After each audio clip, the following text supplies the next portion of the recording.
پاکستان تحریک انصاف نے add hoc ججز کی تعیناتی کو مسترد کر دیا۔ ایڈ ہاک ججز کی تعیناتی کا معاملہ سپریم جوڈیشل کونسل میں بھیجنے کا اعلان۔ بیرسٹر گوہر کا کہنا ہے کہ ججز اس معاملے کو متنازع نہ بنائیں۔ 190 million pound reference Azam Khan کا عدالت کو دیا گیا بیان سامنے آ گیا۔ اعظم خان کا کہنا ہے کہ میٹنگ میں ان کیمرہ اجلاس ہونے کی وجہ سے شرکت نہیں کی۔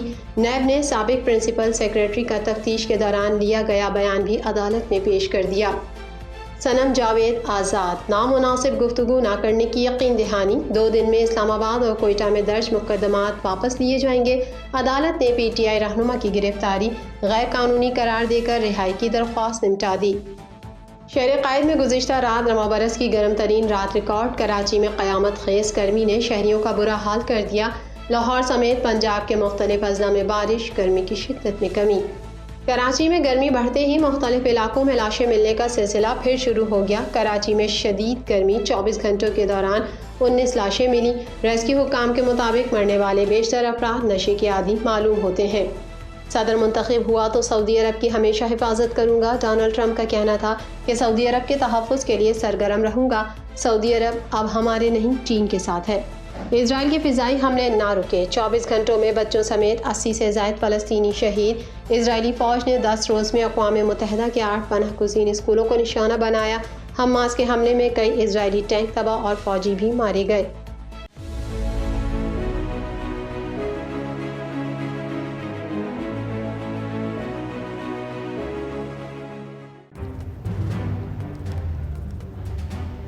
Islamic Finance TV, the only TV channel of the fastest growing Islamic economy in the world and the prime mover of Islamic finance news.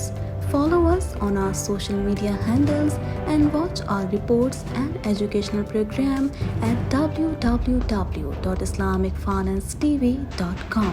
For advertisement, please contact us at islamicfinancetv@gmail.com.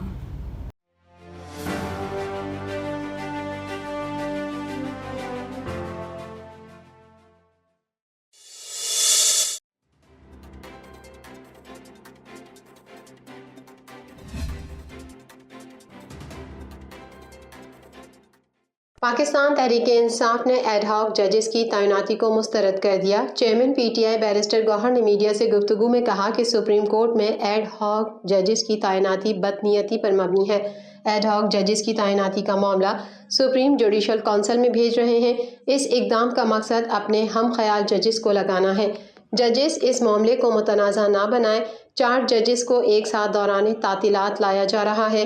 Senator Shibli Faraz نے کہا کہ پچھلے 2 سال میں یہ نظام بری طرح مینج ہوا ہے۔ حکمران ٹولہ یہ سمجھنے سے قاصر ہے کہ عوامی رائے کو کس طرح تبدیل کیا جائے۔ پارٹی پر پابندی لگانے کی بات انتہائی بھونڈی حرکت ہوگی۔ آئین اور قانون کو جوتے کی نوک پر رکھا جا رہا ہے۔ میڈیا سے گفتگو کرتے ہوئے پی ٹی آئی رہنما عمر ایوب نے کہا کہ ہمارے اراکین اسمبلی کو ایجنسیاں جھوٹے مقدمات میں اٹھا رہی ہیں۔ عمران خان، بشرا بی بی اور تمام اسیران کے خلاف کیسز بنائے گئے۔ ہم ان تمام ہاکس کیسز کی بھرپور مذمت کرتے ہیں۔ بشرا بی بی کا روپکار بھی جاری ہو گیا۔ نیب ٹیم نے ان کو جھوٹے کیسز میں پھر گرفتار کیا۔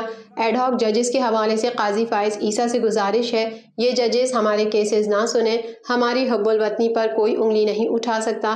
رہنما پی ٹی آئی اسد قیصر نے کہا کہ ملک میں اس وقت انارکی کی صورتحال ہے۔ پاکستان کو سرزمین بے آئین بنا دیا گیا ہے۔ بندوق کے زور پر بدمعاشی کی جا رہی ہے۔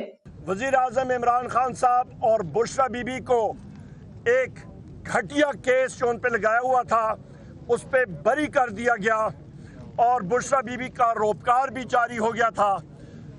سینیٹر اعظم خان سواتی صاحب اور میں خود ہم لوگ اڈیالہ جیل کے سامنے 3.5 گھنٹے کھڑے رہے۔ نیب کی ٹیم نے آ کے جھوٹے کیسز میں ان کو پھر گرفتار کیا جس کی ہم لوگ شدید الفاظ میں مذمت کرتے ہیں۔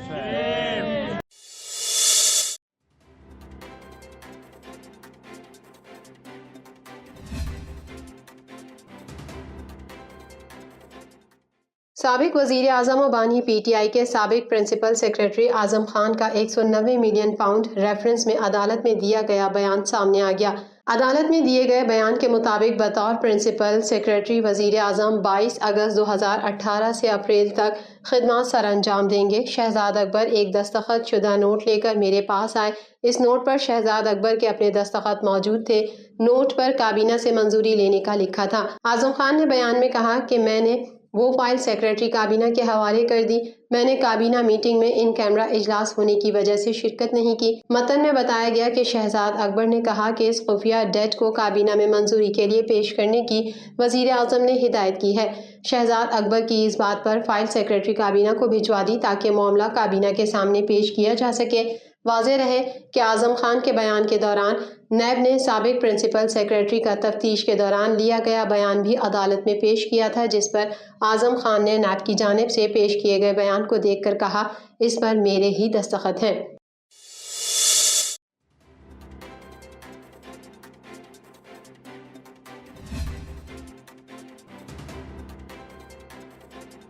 اٹارنی جنرل نے عدالت کو بتایا کہ صنم جاوید آزاد ہیں، اپنے صوبے میں جا سکتی ہیں، جس پر وکیل نے رہنما پی ٹی آئی کی جانب سے نامناسب گفتگو نہ کرنے کی یقین دہانی کرا دی۔ اٹارنی جنرل منصور عثمان ایوان نے عدالت کو بتایا کہ پی ٹی آئی رہنما کو مزید کسی مقدمے میں گرفتار نہیں کیا جائے گا، اب وہ آزاد ہیں، اپنے صوبے میں جا سکتی ہیں، جبکہ بلوچستان پولیس راہداری ریمانڈ کی استدعا پر زور نہیں دے رہی۔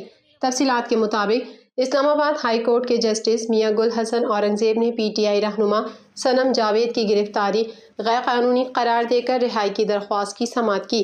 جج نے وکیل سے استفسار کیا کہ انٹرنیٹ پر دیکھا رہنما پی ٹی آئی بہت نامناسب زبان استعمال کرتی ہے، آپ گارنٹی دیتے ہیں وہ مزید نامناسب گفتگو نہیں کرے گی؟ جس پر وکیل میاں علی اشفاق نے یقین دہانی کروائی کہ رہنما پی ٹی آئی آئندہ نامناسب الفاظ استعمال نہیں کرے گی۔ 2 دن میں اسلام آباد اور کوئٹہ میں درج مقدمات واپس لیے جائیں گے۔ اسلام آباد ہائی کورٹ نے پی ٹی آئی رہنما کی گرفتاری غیر قانونی قرار دے کر رہائی کی درخواست نمٹا دی۔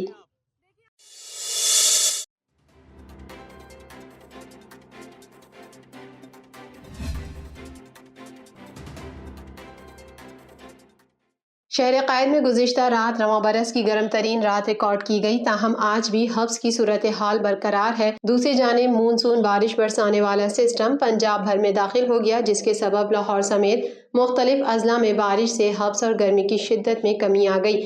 تفصیلات کے مطابق کراچی میں قیامت خیز گرمی نے شہریوں کا برا حال کر رکھا ہے۔ شہر میں حبس کی صورتحال برقرار اور مطلع جزوی ابر آلود ہے۔ محکمہ موسمیات کا کہنا ہے کہ گزشتہ رات شہر قائد کے لیے جولائی کی اب تک کی دوسری گرم ترین رات تھی۔ اس دوران کم سے کم درجہ حرارت 32 ڈگری سینٹی گریڈ ریکارڈ کیا گیا۔ اس وقت شہر کا درجہ حرارت 35 ڈگری سینٹی گریڈ ہے، جبکہ شدت 39 ڈگری محسوس کی جا رہی ہے اور ہوا میں نمی کا تناسب 65% ہے۔ سمندری ہوائیں بند ہونے کی وجہ سے شدید حبس محسوس کیا جا رہا ہے، تاہم شام میں سمندری ہوائیں بحال ہونے کا امکان ہے۔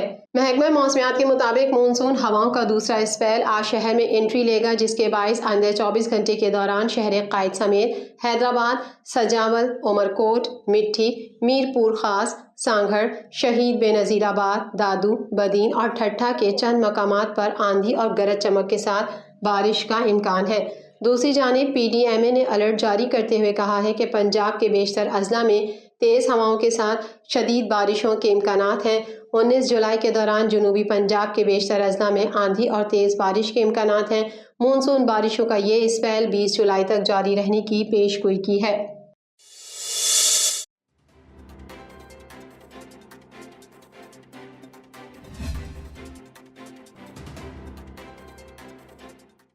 کراچی میں گرمی بڑھتے ہی مختلف علاقوں میں لاشیں ملنے کا سلسلہ پھر شروع ہو گیا۔ گزشتہ 24 گھنٹوں کے دوران کراچی کے مختلف علاقوں سے 19 لاشیں ملی ہیں۔ شہر قائد میں شدید گرمی اور حبس کی لہر ہے، جبکہ گزشتہ 24 گھنٹوں کے دوران مختلف علاقوں سے 19 لاشیں ملی ہیں۔ مختلف علاقوں سے 24 گھنٹوں کے دوران ملنے والی 19 لاشوں میں سے 6 لاشیں لیاری سے ملی ہیں۔ اطلاعات کے مطابق مرنے والے بیشتر افراد نشے کے عادی معلوم ہوتے ہیں۔ میڈیا رپورٹ کے مطابق حکام کا کہنا ہے کہ 3 لاشیں لیاری کے علاقے جہان آباد سے ملی۔ آئی چندی گڑھ روڈ، کلفٹن، ملیر، قائد آباد اور سپر ہائی وے سے ایک لاش ملی ہے۔ ریسکیو حکام کے مطابق مرنے والے بیشتر افراد نشے کے عادی معلوم ہوتے ہیں، جو کہ شدید گرمی میں نشے کی زیادتی کے باعث جاں بحق ہوئے۔ ان کی لاشیں ایدی فاؤنڈیشن اور چھیپا ویلفیئر کے سرد خانوں میں منتقل کی گئی ہیں۔ ریسکیو حکام کا کہنا ہے کہ مرنے والے زیادہ تر افراد نشے کے عادی لگتے ہیں۔ شہر کے مختلف مقامات سے آج 8 افراد کی لاشیں ملی ہیں۔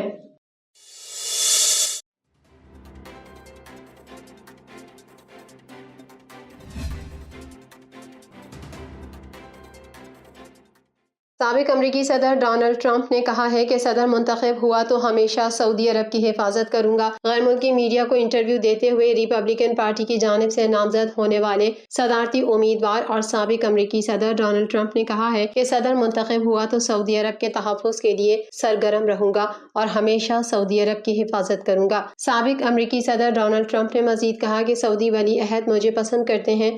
سعودی عرب اب ہمارے نہیں، چین کے ساتھ ہے۔ امریکہ میں تیل گیس کی بڑھتی پیداوار سعودی عرب کو ناراض نہیں کرے گی۔ واضح رہے کہ امریکی جماعت ریپبلکن نے سابق صدر ڈونلڈ ٹرمپ کو باضابطہ طور پر آئندہ الیکشن میں صدارتی امیدوار نامزد کر دیا ہے۔ ان کو مخالف پارٹی ڈیموکریٹ کے امیدوار پر سبقت حاصل ہے اور وہ عہدہ صدارت کے مضبوط امیدوار تصور کیے جاتے ہیں۔ سابق صدر ڈونلڈ ٹرمپ نے سینیٹر جے ڈی وینس کو نائب صدارتی امیدوار بنانے کا اعلان کر رکھا ہے۔ وینس ماضی میں ٹرمپ کو احمق اور قابل مذمت کہہ چکے۔ انہوں نے ٹرمپ کا موازنہ ایڈولف ہٹلر سے بھی کیا تھا۔ سینیٹر وینس کی اہلیہ اوشا کا آبائی تعلق بھارت سے ہے۔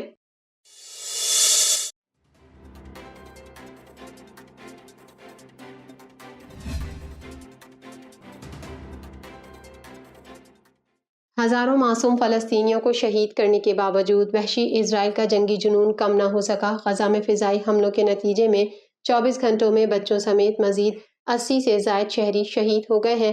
غیر ملکی میڈیا رپورٹ کے مطابق اسرائیل کے جنگی طیاروں نے نصیرات میں اقوام متحدہ کے زیر اہتمام چلنے والے اسکول کو نشانہ بنایا۔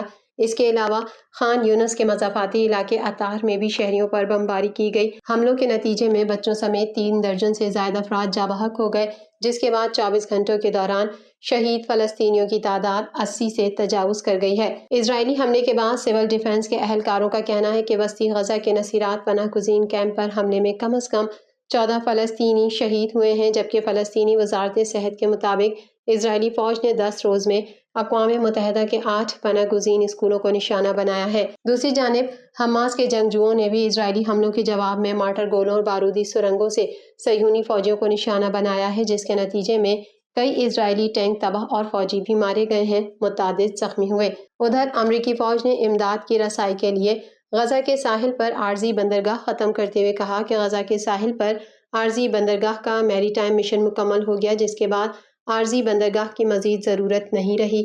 واضح رہے کہ 7 اکتوبر سے غزہ میں جاری اسرائیلی جارحیت میں 38,000 سے زائد فلسطینی شہید ہو گئے، جن میں بچوں اور خواتین کی بڑی تعداد شامل ہے۔ ادھر فلسطینیوں کے لیے کام کرنے والی اقوام متحدہ کی تنظیم اونروا نے کہا ہے کہ غزہ میں اسرائیلی جارحیت کے نتیجے میں پیدا ہونے والے ملبے کو صاف کرنے میں 15 سال لگ سکتے ہیں۔